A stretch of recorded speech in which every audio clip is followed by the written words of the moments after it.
Assalamualaikum warahmatullahi wabarakatuh. Hai, apa khabar semua? Bertemu dalam channel Cikgu Sirhana MS. Hari ini, Cikgu akan mengajar kamu Bahasa Melayu tahun 3 dengan menggunakan buku teks jilid 2. Muka surat 7. Hari ini kita akan pelajari tema 5, Kebudayaan, Kesenian dan Estetika, Unit 14, Kenali Kesenian Kita, tajuk Tarian Cerapan Inai. Kemahiran bahasa, kemahiran mendengar dan bertutur, standard kandungan pula 1.1, mendengar dan memberikan respons, standard pembelajaran pula 1.1.3, mendengar, mentafsir dan memberikan respons terhadap 2 dalam kurungan soalan bercapah. Objektif pembelajaran pula, pada akhir pembelajaran, murid cikgu akan dapat memberikan sekurang-kurangnya 2 daripada 3 respons terhadap soalan bercapah. Manakala kriteria kejayaan, murid cikgu akan berjaya mengenal pasti kata tanya dalam soalan bercapah. Mari kita tonton bersama tarian Cerapan Inai melalui imbas saya dalam buku teks Bahasa Melayu tahun 3 jilid 2 muka surat 7. Mari kita tonton bersama.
Tarian Cerapan Inai merupakan tarian Melayu tradisional yang terkenal terutamanya di Johor.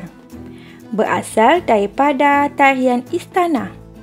Dipersembahkan dengan hiasan seperti bunga-bungaan, emas pada piring dan bercahayakan api lilin.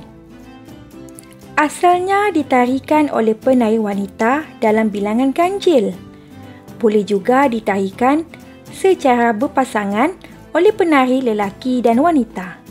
Biasanya, bilangan penari terdiri daripada 5 hingga 8 orang. Sumber Jabatan Kebudayaan dan Kesenian Negara dalam kurungan JKKN. Cikgu teruskan lagi sesi pembelajaran kita hari ini di mana kamu perlu membuka muka surat 7. Sudah bersedia? Dialog antara Nabila dan Fatin. Perhatikan dengan teliti soalan, bercapah dan responnya. Nabila memulakan perbualan. Saya baru selesai menjalani latihan tarian cerapan inai. Fatin bertanya, apakah keistimewaan tarian itu, Nabila? Mari perhatikan respon bagi soalan bercapah. Yang pertama, kenal pasti kata tanya. Kita akan menggunakan kaedah tanda salah 2 kali di mana kita pangkahkan atau silang pangkah pada perkataan kata tanya iaitu apakah. Kemudian, kenal pasti tanda baca bagi kata tanya iaitu tanda soal. Tanda salah 2 kali iaitu pada tanda soal. Respon bagi soalan bercapah, kaedah yang terakhir adalah buat bulatan selepas kata tanya, di mana huruf besar jika menjadi permulaan ayat. Cuba lihat, cikgu telah bulatkan pada perkataan keistimewaan, di mana cikgu telah membulatkan perkataan atau huruf K.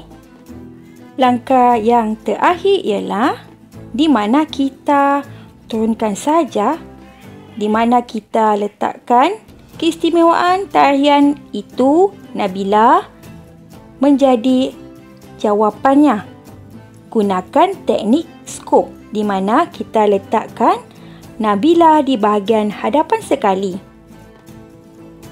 Baiklah anak murid cikgu semua, agaknya apakah responnya bagi soalan bercapah tadi? Wah, hebat anak murid cikgu. Mari baca bersama. Nabila, keistimewaan tarian itu dipersembahkan dengan hiasan seperti bunga-bungaan, emas pada piring dan bercahayakan api lilin. Cikgu ingin bertanya kepada kamu, apakah kata tanya yang digunakan dalam soalan bercapah tadi?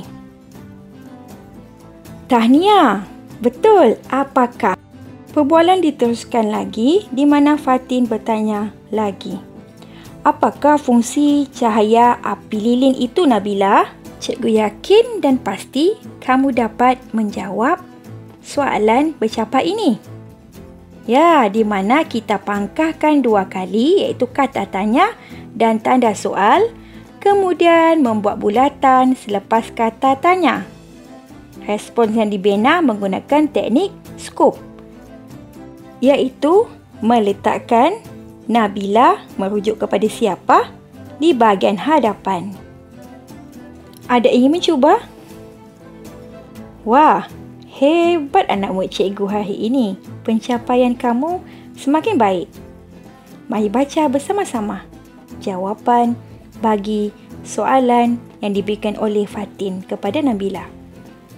Wah, cikgu dengar ada yang sudah boleh menjawab. Baiklah, mari kita baca bersama-sama jawapannya. Nabila, fungsi cahaya lilin ialah sebagai hiasan dalam persembahan.